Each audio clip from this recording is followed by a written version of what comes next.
Hi friends, life அப்படிங்கிறது ஒரு complicated wiring device மாதிரி.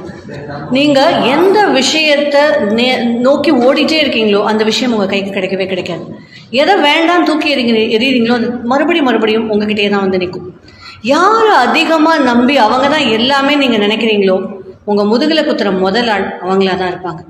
இவங்களை கண்டாலே எனக்கு ஆகாது அப்படின்னு நீங்கள் யார் நினைக்கிறீங்களோ கடைசியில் பார்த்தீங்கன்னா சப்போர்ட்டிங் ஷோல்டர்ஸ் அவங்களோட தான் இருக்கும். எல்லாமே முடிஞ்சு போச்சு, எதுவுமே கிடையாது, I am ton, I am zero அப்படிங்கிற ஸ்டேஜில் நீங்கள் வரும்போது நீங்கள் என்ன ஆசைப்பட்டீங்களோ அந்த விஷயம் உங்களை தேடி வரும். அப்போது விரக்தியில் வேண்டாம் அப்படின்னு லைஃப்பை தூக்கி போடாமல் ப்ராப்ளம்ஸ் எவ்வளவுக்கு எவ்வளவு அதிகம் வருதோ அவ்வளவுக்கு அவ்வளவு லைஃப் உங்களை மேலே தூக்கிட்டு போகுது அப்படிங்கிறத நினச்சிக்கோங்க. எவ்வளவு இடிபாடுகளுக்கு இடையே கட்டிடம் இருந்தாலும் நடுவில் தன்னம்பிக்கை அப்படிங்கிற ஒரு விஷயத்தை மட்டும் வச்சுக்கோங்க, லைஃப்பில் ஜெயிக்கலாம்.